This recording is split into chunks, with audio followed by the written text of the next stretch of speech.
July 18th, 1945. The volcanic slopes of Mount Suribachi, Iwo Jima. Lieutenant Takeshi Nakamura crouched inside his Type 97 Chiha medium tank, its riveted steel hull offering what he believed was adequate protection against American infantry weapons. Through the narrow vision slit, he watched American Marines advancing across the black sand beaches, supported by olive-green vehicles that Japanese intelligence had identified as M4 Sherman tanks. Nakamura had been trained to believe that Japanese armor, designed for infantry support operations in China, would prove adequate against Western tanks. The specifications seemed reassuring. His Chiha mounted a 57mm main gun, possessed armor up to 33mm thick on the turret front, and represented the most modern tank in Japanese service. What Nakamura and his crew didn't know was that the Sherman's 75mm M3 gun could penetrate their armor from distances exceeding 1,800 meters, roughly 2,000 yards, turning their steel protection into a death trap rather than a defensive advantage. The psychological devastation of this discovery would transform Japanese armored warfare doctrine in the final months of the war, forcing a complete abandonment of tank versus tank combat in favor of desperate static defensive positions where armor served merely as immobile pillboxes. The story of how Japanese tank crews confronted American armored superiority begins not on Pacific Island battlefields, but in the factories and proving grounds of Japan, where engineers working with limited industrial resources and outdated design concepts created tanks that were obsolete before they ever faced their intended enemies. In the early 1930s, Japan's armored warfare development followed a path fundamentally different from Western nations and the Soviet Union. Japanese military doctrine emphasized infantry operations in Manchuria and China, where enemy forces possessed minimal anti-tank capabilities and virtually no modern armored vehicles.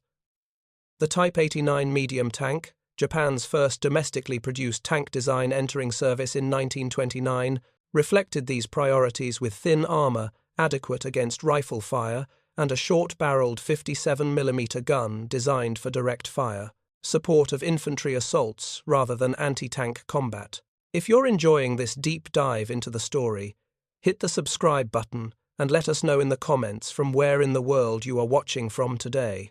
Japanese tank designers faced constraints that Western designers rarely encountered. Japan's industrial base remained significantly smaller and less sophisticated than America's or Germany's, with steel production, machine tool availability, and manufacturing precision all falling short of Western standards. Japan imported critical raw materials including iron ore, oil, and various alloys, making resource efficiency a constant concern that shaped every design decision. Most critically, Japanese military strategists never anticipated fighting enemies with heavy armor because the conflicts they prepared for involved Chinese forces with minimal mechanization and limited anti-tank weapons. The Type 97 Chiha medium tank, designed in 1937 and entering production the following year, represented Japan's attempt to create a modern armored vehicle suitable for the anticipated conflict environment. The design specifications reflected Japanese doctrine and industrial limitations. The Chiha weighed 15 tons, roughly half the weight of a Sherman tank. Its armor protection maxed out at 33mm on the turret front and 25mm on the hull front, both plates essentially vertical, with no sloping to dovert. Increase effective thickness. The main armament consisted of a Type 97 57mm tank gun with a barrel length of only 18.4 calibers, designed for high explosive shells rather than armor penetration. The Type 97 gun fired a 2.8 kilogram, armor-piercing round at a muzzle velocity of just 575 meters per second. Against the relatively thin armor of Chinese armored cars and the occasional light tank, this weapon proved adequate. Against modern Western tanks with armor protection measured in the tens or hundreds of millimeters, the Type 97 gun was essentially useless. Japanese armor-piercing ammunition could penetrate approximately 55 millimeters of vertical armor at 500 meters under ideal conditions. This meant the Chiha could theoretically defeat some light tanks and older medium tank designs from the early 1930s. but nothing more recent. The Sherman tank that would become Japan's primary armored opponent possessed frontal armor ranging from 51mm on early models to over 100mm on later variants. Much of it sloped to increase effective thickness.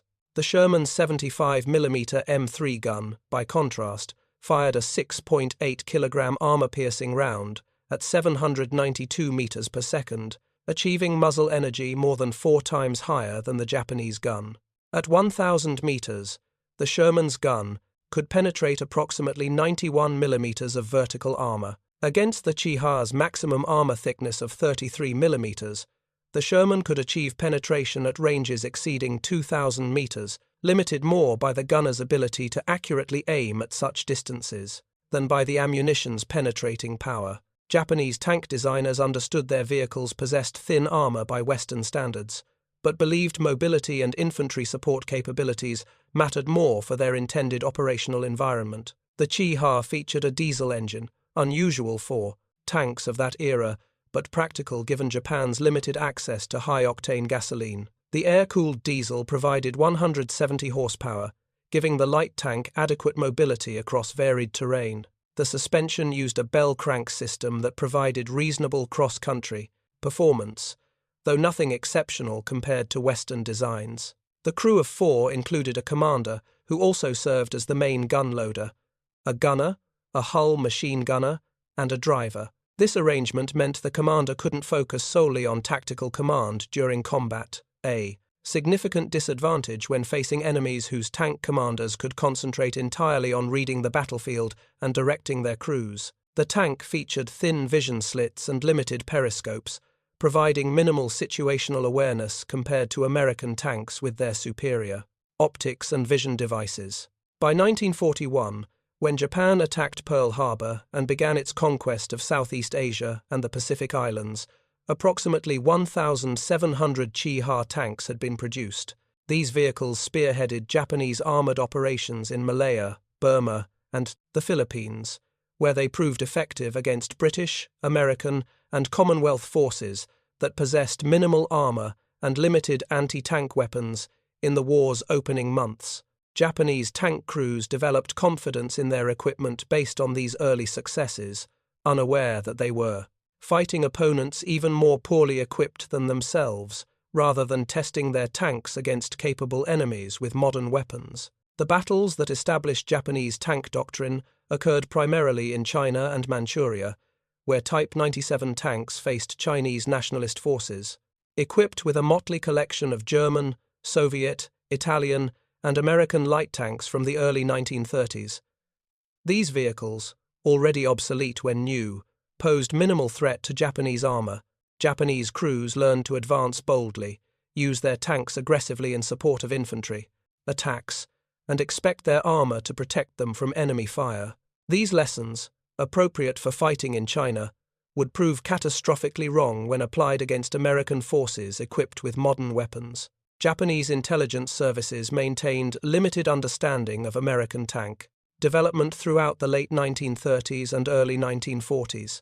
Reports reached Tokyo about the M3 Grant medium tank entering American service in 1941, noting its 37mm main gun in a rotating turret and 75mm gun in a hull sponson. Japanese analysts correctly assessed that the M3 possessed superior firepower and armor protection compared to Japanese tanks, but believed the design's height and awkward configuration represented exploitable weaknesses. When the M4 Sherman began reaching American units in 1942, Japanese intelligence obtained fragmentary information about its capabilities, but lacked detailed technical specifications or comprehensive understanding of its performance. The first significant encounter between Japanese and American armor occurred during the Guadalcanal campaign, beginning in August 1942. The Japanese Army deployed Type 97 Chiha tanks and older Type 95 Hago light tanks to support infantry operations against American Marines holding Henderson Field. On October 23, 1942, a Japanese tank company attacked American positions near the Matanikau River. The engagement proved disastrous for Japanese armor. American Marines, equipped with 37mm anti-tank guns and hull-track-mounted 75mm guns, destroyed multiple Japanese tanks at ranges where the Chiha's 57mm gun proved ineffective. Japanese crews discovered that their armor provided minimal protection against American weapons, with 37mm armor-piercing rounds penetrating cleanly through the Chiha's thin plates. The Marine Corps had not yet received Sherman tanks in significant numbers on Guadalcanal, so the engagement tested Japanese armor primarily against anti-tank guns and infantry weapons. The results should have provided clear warning about the inadequacy of Japanese tank design, but lessons learned on Guadalcanal apparently didn't circulate widely enough to influence broader Japanese armored doctrine. The decisive revelation came later, as American forces began receiving Sherman tanks in quantity and Japanese forces encountered them in combat across the Pacific theater. The specifications told the story with brutal mathematical clarity. The Sherman M4 weighed 33 tons compared to the Chiha's 15 tons. The Sherman's frontal armor ranged from 51 to 64 millimeters on the hull front, sloped at 56 degrees, to increase effective thickness to approximately 90 to 100 millimeters equivalent protection. The Chiha's 25mm vertical hull front offered roughly 25 millimeters effective protection. The Sherman's 75mm M3 gun could penetrate 91 millimeters of vertical armor at 1,000 meters. The Chiha's 57mm Type 97 gun could penetrate 55 millimeters at 500 meters under ideal conditions. These numbers translated into tactical realities that Japanese tank crews learned through devastating combat experience.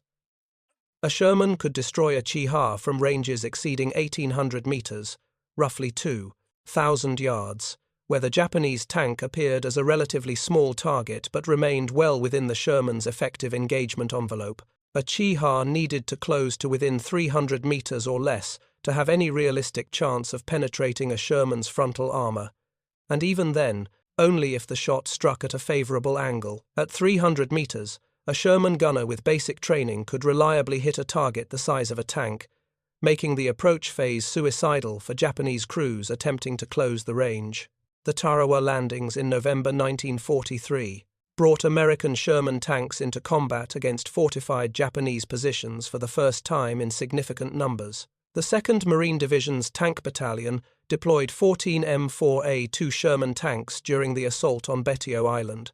Japanese defenders, equipped with anti-tank guns and prepared positions, destroyed or disabled several Shermans during the intense fighting, but the tanks proved crucial in reducing fortified bunkers and supporting infantry advances across the narrow island. Japanese defenders noted in captured documents and post-battle reports that American tanks demonstrated firepower and protection far exceeding their own armor capabilities. The Type 95 Ha-Go light tanks that Japanese forces had positioned on Betio were destroyed without achieving any significant results against American armor. The pattern established at Tarawa would repeat across dozens of Pacific Island battles as American forces advanced toward Japan. Sherman tanks, employed primarily for infantry support rather than tank versus tank combat, proved nearly invulnerable to Japanese anti-tank weapons when properly supported by infantry and artillery. The Imperial Japanese Army's Armored Division, formed in 1942 and deployed to Manchuria, represented Japan's most concentrated armor force and its best hope for developing effective armored warfare doctrine. The division included tank regiments equipped with Chi-Ha medium tanks and Ha-Go light tanks, supported by mechanized infantry and artillery. Training exercises conducted in Manchuria during 1943 and 1944 tested Japanese tanks against simulated enemy forces, but these exercises made optimistic assumptions about enemy capabilities that combat experience would prove tragically wrong. Japanese tankers trained to engage enemy armor at ranges between 500 and 1,000 meters, believing their guns could achieve effective penetration at these distances. They practiced rapid maneuver to close with enemy tanks, assuming mobility would allow them to reach favorable firing positions. They learned to coordinate with infantry and artillery to create combined arms attacks. All of these doctrinal assumptions depended on facing enemies with tanks roughly comparable to Japanese designs. Against American Shermans, every assumption failed. The Battle of Saipan in June and July 1944 provided the most comprehensive test of Japanese armor against American forces, including Sherman tanks, in the Pacific War. The Japanese 31st Army on Saipan included approximately 48 tanks, primarily Type 97 Chihas, with some older Type 95 Hagos. American forces landing on Saipan included the 2nd and 4th Marine Divisions and the Army's 27th Infantry Division, supported by tank battalions equipped with M4 Sherman tanks. On June 15th, the first day of the invasion, Japanese tank units attempted to counterattack American forces establishing their beachhead. The 9th Tank Regiment, positioned near Garapan, received orders to destroy American forces on the beaches and drive them back into the sea. Japanese tank commanders understood this would be a decisive battle, requiring aggressive action regardless of casualties. What they didn't fully comprehend was that their tanks would be essentially helpless against American armor and anti-tank weapons. The Japanese counterattack began after dark on June 15th, with approximately 37 tanks advancing toward American positions along the coast. The attack achieved initial surprise, with Japanese tanks penetrating American lines and creating chaos in rear areas. However, as American forces recovered from the initial shock and brought weapons to bear, the Japanese attack collapsed into catastrophic defeat. Sherman tanks from the 2nd Marine Division's Tank Battalion engaged Japanese armor at close range in confused night fighting. The results were brutally one-sided. Sherman crews reported destroying Japanese tanks with single shots that penetrated completely through the thin armor, often causing secondary explosions of fuel and ammunition. Japanese tank commanders found their 57mm guns could not penetrate Sherman frontal armor even at point-blank range, forcing desperate attempts to maneuver for side shots while under direct fire from 75mm guns that could destroy their tanks with ease. By dawn on June 16th, the Japanese tank force had been effectively annihilated. American forces reported destroying 31 Japanese tanks during the night action. Japanese sources acknowledged losing virtually their entire tank force without achieving any significant tactical objective. The survivors, including tank commanders whose vehicles had been destroyed, reported back to headquarters with sobering assessments of American armor superiority. The disparity wasn't marginal, it was absolute. Japanese tank crews, even when fighting, with desperate courage and accepting certain death, could not effectively engage American Sherman tanks in combat. Captain Yoichi Shirakawa, whose tank had been destroyed on Saipan, survived the battle and was later captured. During interrogation by American intelligence officers, he described the horror of watching 75mm rounds punch through his tank's armor as if it didn't exist, killing crew members instantly and setting the vehicle ablaze. He explained that Japanese tankers had known intellectually that American tanks were superior, but the reality of combat revealed a gap so enormous that effective resistance seemed impossible. His testimony, preserved in intelligence reports, captured the psychological impact of confronting overwhelming material disadvantage. After Saipan, Japanese armored doctrine underwent fundamental revision based on the undeniable evidence that tank versus tank combat against American armor was suicide. If Japanese tanks could not effectively fight American tanks, what purpose did they serve? The answer Japanese commanders developed emphasized static defense, with tanks employed as mobile pillboxes, rather than maneuverable striking forces. Tanks would be dug into prepared positions, hull down, using terrain and fortifications to compensate for their thin armor. They would engage American tanks only at very close range, where their guns might achieve penetration through thinner side armor or target American infantry, lighter vehicles where Japanese firepower remained adequate. This defensive doctrine represented complete abandonment of the mobile warfare concepts that had guided Japanese armor development, but it acknowledged tactical realities that could not be ignored.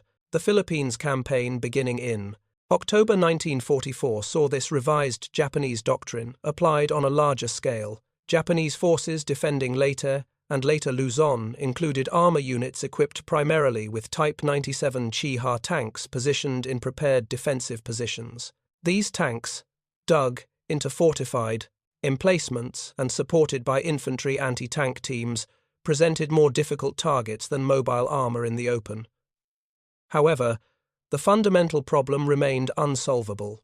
Japanese tank guns could not effectively engage American armor, while Sherman tanks could destroy Japanese positions from ranges where return fire posed minimal threat. At Leyte, American Sherman tanks from the 756th Tank Battalion and other units supported infantry advances against Japanese defensive lines. Japanese tanks, positioned in prepared emplacements, engaged American forces as they approached. The results confirmed what Saipan had demonstrated. Sherman tanks absorbed hits from Japanese 57mm guns with minimal damage, their thick frontal armor and sloped plates deflecting or stopping rounds that would have penetrated Japanese armor with ease. American tankers reported that Japanese tank fire, while accurate and determined, simply lacked the penetrating power to threaten their vehicles. Meanwhile, Sherman's 75mm guns destroyed Japanese tank positions with consistent effectiveness, penetrating the thin armor and detonating ammunition, or fuel to ensure complete kills. Japanese tank crews fought with courage that American opponents acknowledged in after-action reports, but courage could not compensate for obsolete equipment facing enemies with overwhelming material advantages. The Type 3 Chi-Nu medium tank, developed as a response to the Sherman threat, represented Japan's attempt to create a tank capable of effectively engaging American armor. Design work began in 1943 after intelligence reports confirmed American tank capabilities far exceeded Japanese designs. The Chi-Nu mounted a Type 3, 75mm tank gun with significantly improved anti-armor performance compared to earlier Japanese weapons. The gun fired a 6.6 kilogram armor-piercing round at 740 meters per second, achieving penetration of approximately 75 millimeters of vertical armor at 1,000 meters. This represented genuine improvement over the Chi-Ha's 57mm gun, bringing Japanese tank armament closer to Western standards. However, the Chi-Nu still weighed only 18.8 tons, with frontal armor increased to 50 millimeters on the turret front, but only 25 millimeters on the hull front. Against the Sherman's armor protection, the Chi-Nu possessed marginal capability to achieve penetration at medium ranges under favorable conditions, but remained significantly outmatched in protection. More critically, Chi-Nu production remained minimal, with only 166 vehicles produced before the war ended. Most of these tanks were retained in Japan proper for homeland defense, never seeing combat against American forces. Japanese tank crews in the Pacific Islands continued fighting in obsolete Chi-Ha and Ha-Go tanks that had no realistic chance against Sherman armor. The Battle of Iwo Jima in February and March 1945 showcased the ultimate development of Japanese defensive armor doctrine.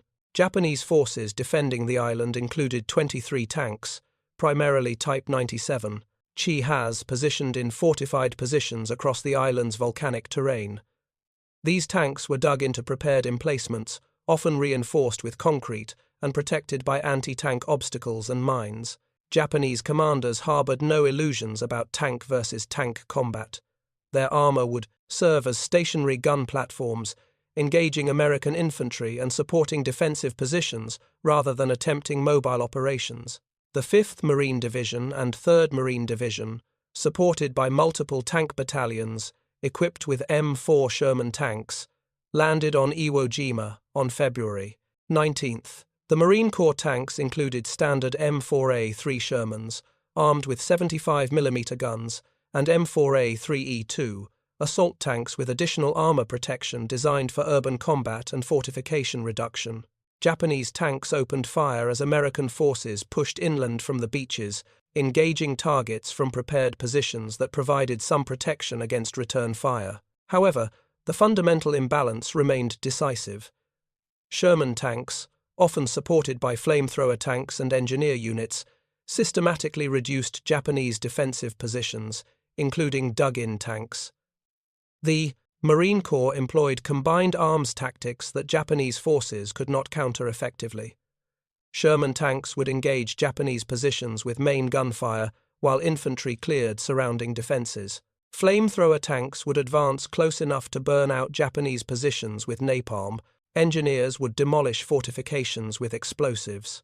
Against this integrated system, individual Japanese tanks fighting from static positions achieved minimal results before being destroyed or abandoned.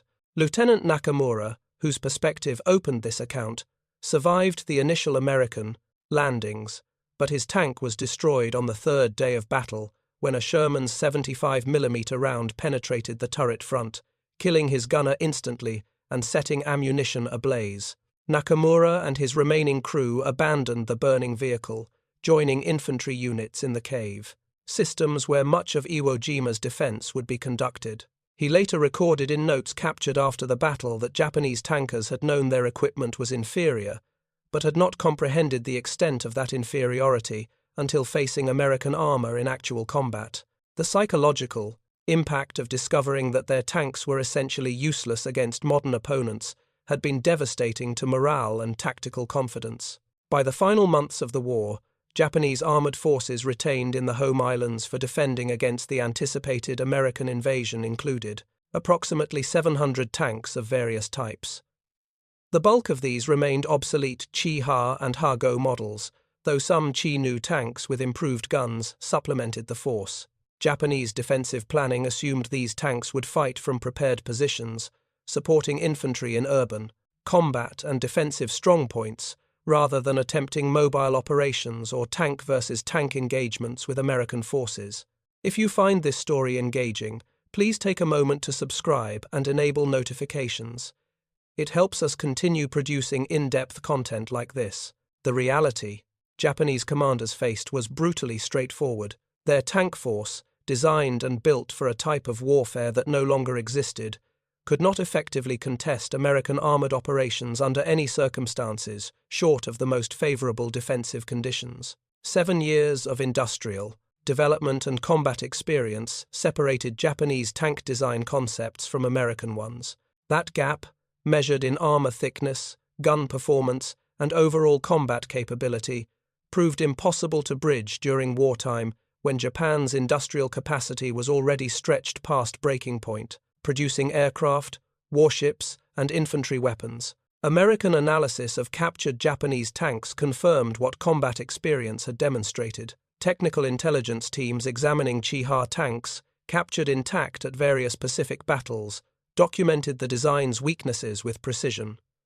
The armor plates, riveted rather than welded on most vehicles, created weak points where ballistic shock could shear rivets and cause armor to crack. The thin armor itself, adequate against rifle-caliber weapons, provided minimal protection against heavy machine guns, automatic cannons, or tank guns of any type. The 57mm main gun, while mechanically sound, fired ammunition with insufficient muzzle velocity and projectile weight to threaten modern armor.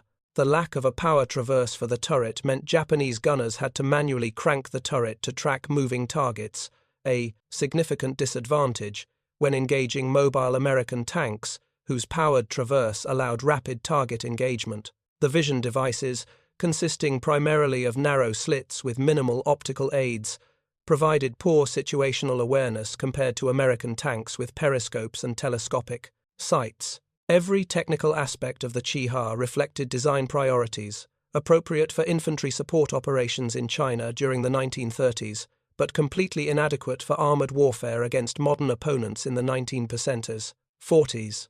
German technical cooperation with Japan during the war years included some information sharing about tank design and armor warfare doctrine, but Germany's own strained industrial situation limited the assistance they could provide. Japanese engineers examined technical data on German tank developments, including the Panther and Tiger, recognizing the sophisticated engineering and superior combat capabilities these designs represented.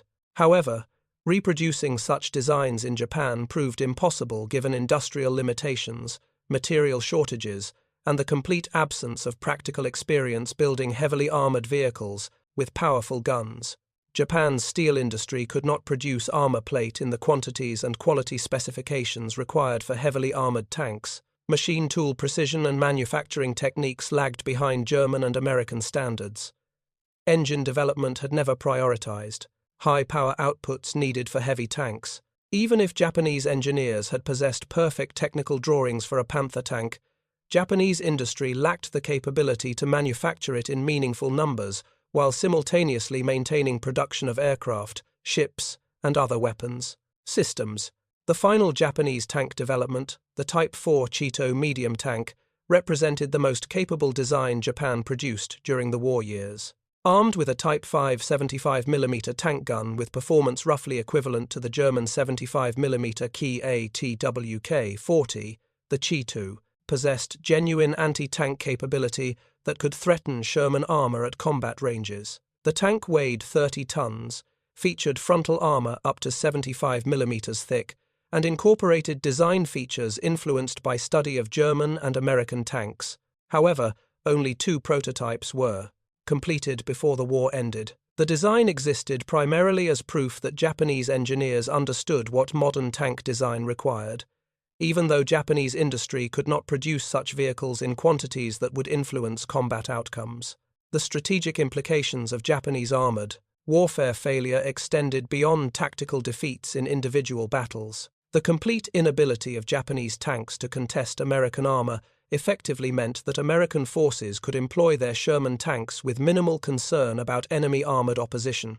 This freed American armor to focus entirely on infantry support, fortification reduction, and fire support roles where Shermans proved highly effective. Japanese forces could not concentrate armor for counterattacks because such operations would simply result in the concentrated destruction of irreplaceable tanks without achieving tactical objectives. The defensive posture forced upon Japanese armor by material inadequacy surrendered initiative completely to American forces, allowing them to attack when and where they chose with overwhelming firepower support. The human cost of fighting in obsolete equipment against technically superior opponents cannot be quantified through statistics alone. Japanese tank crews, thoroughly trained and motivated by the same warrior ethos that characterized all Japanese military forces, entered combat knowing their vehicles provided minimal protection and their weapons offered little hope of defeating enemy tanks. They fought anyway, following orders and doing their duty as they understood it, dying in burning tanks that American weapons destroyed with almost casual efficiency. The courage this required should not be dismissed, even while acknowledging that such courage was squandered by leadership that sent men into hopeless battles with inadequate equipment. The post-war analysis, conducted by American military intelligence and technical teams, examined the broader question of why Japanese tank development had fallen so far behind Western and Soviet standards. The answers involved industrial capacity limitations, strategic priorities that emphasized naval and air power over ground forces, and doctrinal assumptions based on fighting enemies less capable than Western powers. Japan never developed the heavy industrial base required for modern armored warfare. Steel production totaled approximately 7 million metric tons annually during wartime, compared to approximately 80 million metric tons for the United States. Machine tool manufacturing, critical for precision production of tank components, remained a fraction of American capability throughout the war years. These industrial shortcomings meant that even if Japanese engineers had designed world-class tanks, Japanese factories could not have produced them in quantities sufficient to influence strategic outcomes. The decision to fight a war against enemies possessing overwhelming industrial advantages, when Japanese forces were equipped for an entirely different type of conflict, represented strategic miscalculation at the highest levels. Japanese military planning had assumed quick victories and negotiated settlement before American industrial power could be fully mobilized. When that assumption proved catastrophically wrong, Japanese forces found themselves locked into a prolonged conflict where every material comparison favored their enemies by overwhelming margins. The psychological impact on Japanese tank crews who survived combat against American armor resonated through prisoner interrogations and captured documents examined after the war. Tank commanders described the helpless frustration of engaging American Shermans with weapons they knew could not penetrate, waiting for the inevitable return fire that would destroy their vehicles. Crew members spoke of the terror of hearing large-caliber rounds striking their thin armor, knowing that penetration meant instant death or horrific burns from ignited fuel and ammunition. The morale effects extended beyond individual crews to influence broader Japanese defensive planning, as commanders recognized that armored counterattacks would simply waste irreplaceable men and equipment without achieving tactical gains. The American perspective on Japanese armor, documented in after-action reports and intelligence assessments, reflected a mixture of professional respect for Japanese tactical determination and frank acknowledgement of Japanese material inadequacy. Sherman tank crews consistently reported that Japanese tanks posed minimal threat to their vehicles, with Japanese guns unable to penetrate American armor except under the most favorable circumstances at very close range. American tankers learned to engage Japanese armor at ranges where return fire could not harm them, systematically destroying Japanese tanks while suffering minimal casualties in return. The disparity was so pronounced that American tactical doctrine treated Japanese tanks as minor threats requiring less caution than Japanese anti-tank guns, which could damage or destroy Sherman tanks when employed from prepared positions with good fields of fire.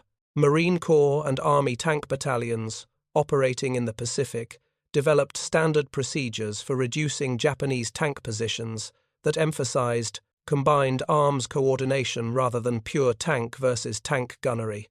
Infantry would fix Japanese positions and identify tank locations. Artillery would suppress supporting weapons. Sherman tanks would advance with infantry support, engaging Japanese armor from ranges and angles that minimized risk, while ensuring destruction of enemy vehicles.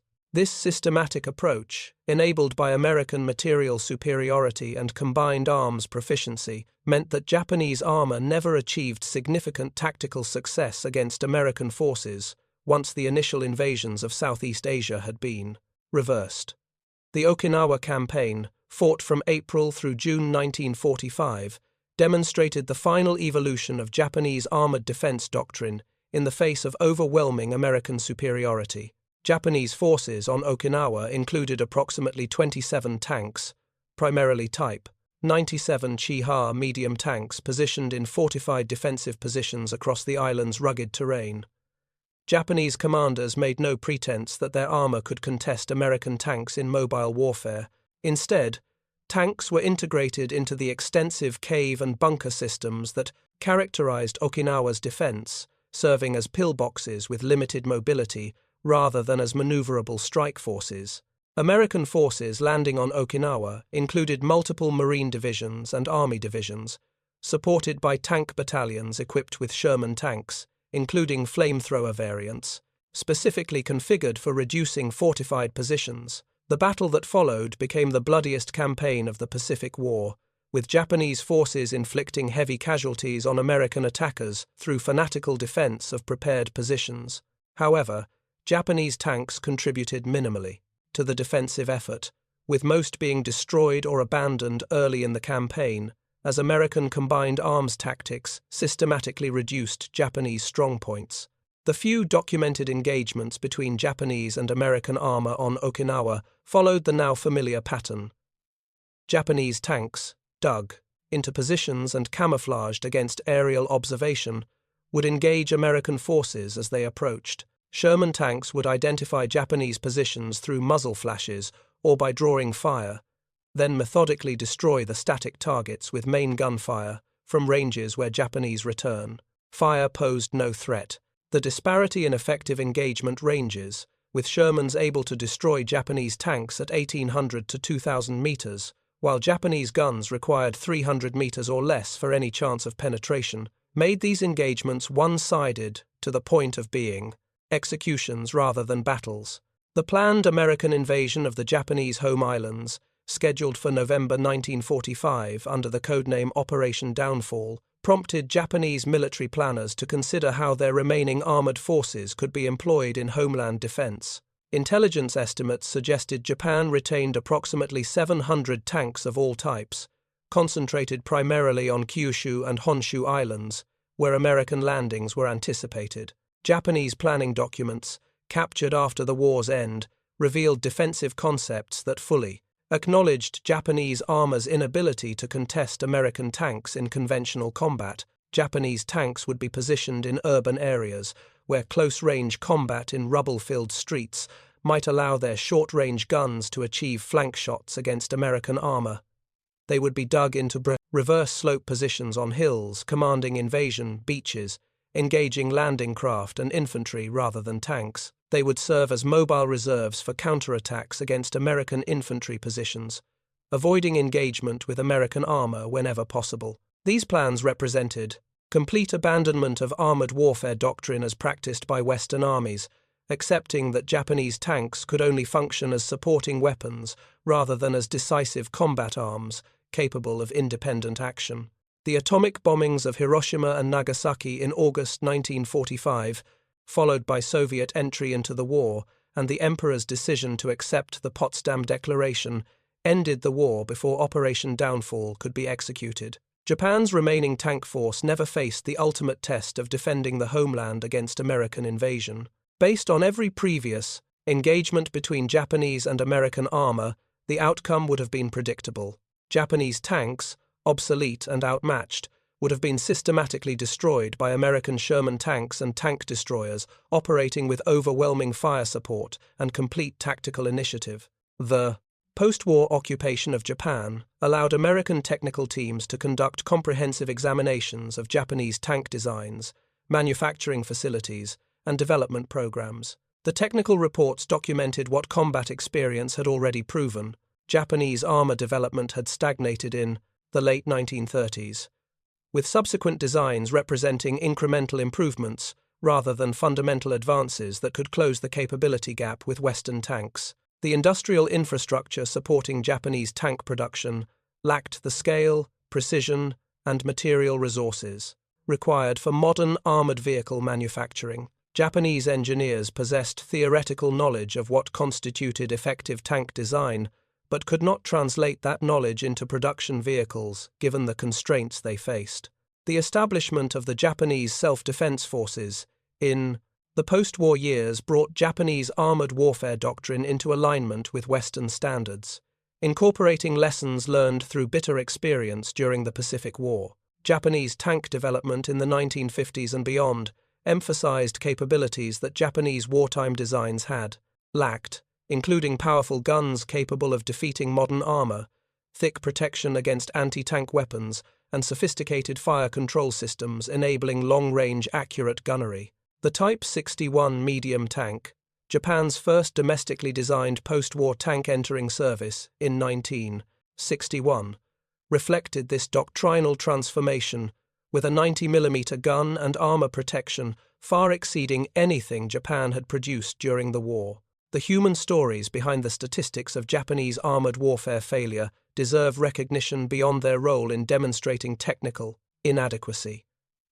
Japanese tank crews, recruited from the same population that produced kamikaze pilots and infantry soldiers who fought to the death rather than surrender, displayed courage and determination that American opponents consistently acknowledged. They entered battles knowing their equipment was inferior, their chances of survival minimal, and their likelihood of achieving meaningful tactical results nearly zero. They fought anyway, following orders and maintaining discipline until their tanks were destroyed or they were killed. This warrior spirit, though applied in service of a cause that history has judged harshly, represented genuine human courage that transcended the political and strategic failures that sent these men into hopeless battles. The broader lessons of Japanese armored warfare extend beyond the specific technical comparisons between Chiha and Sherman tanks. Industrial capacity, demonstrated through ability to produce not just adequate weapons, but superior weapons in overwhelming quantities, determined outcomes in mechanized warfare far more than tactical skill or individual courage. Doctrinal assumptions based on fighting specific types of enemies in specific operational environments proved catastrophically wrong when applied against enemies with different capabilities and operational methods. Material superiority, when combined with sound doctrine and adequate training, created advantages so overwhelming that even desperate courage and tactical competence could not overcome them. The Japanese tank crews who discovered that American Sherman tanks could penetrate their armor at 2,000 yards learned these lessons at a cost, measured in burned tanks and dead comrades. Their experience, documented through captured records, prisoner interrogations, and post-war analysis, stands as testimony to the decisive importance of industrial capacity and technological superiority in modern warfare. The courage to fight in obsolete equipment against superior enemies deserves respect. The strategic and industrial failures that made such hopeless courage necessary deserve study and understanding, so that future military leaders avoid repeating those catastrophic miscalculations. Lieutenant Nakamura, who survived Iwo Jima and the war's end, returned to Japan and eventually participated in interviews with historians documenting Japanese wartime experiences. His accounts of fighting in a Chi-Ha tank against American Shermans emphasized the psychological impact of confronting overwhelming material disadvantage. He described watching his tank's 57mm rounds bounce harmlessly off Sherman armor while knowing that any return fire would penetrate his own tank's thin plates with ease. He spoke of the moment he realized that Japanese tank doctrine, tactics, and equipment were fundamentally inadequate for modern armored warfare, a realization that came too late to change outcomes, but in time to inform post-war understanding of what had gone wrong. The story that began with a Japanese tank crew on Iwo Jima, confident in their equipment despite its obvious limitations, ended with comprehensive understanding that Japanese armored forces had been equipped to fight a war that no longer existed by 1945.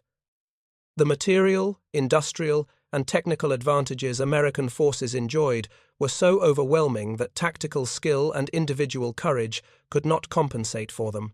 The Sherman tank, while not the most sophisticated or heavily armed tank of World War II, possessed sufficient firepower, protection, and reliability to dominate Japanese armor completely, engaging and destroying Japanese tanks at ranges where return fire posed no threat whatsoever. This dominance, achieved through American industrial capacity and sound engineering principles, rather than through revolutionary technological breakthroughs, shaped the Pacific War's land campaigns as decisively as naval and air superiority shaped the broader conflict. Japanese tank crews who confronted this reality paid for their nation's strategic and industrial failures with their lives, fighting courageously in equipment that could not protect them against enemies. Their leaders should never have challenged without adequate preparation and resources. Thank you for watching. For more detailed historical breakdowns, check out the other videos on your screen now, and don't forget to subscribe.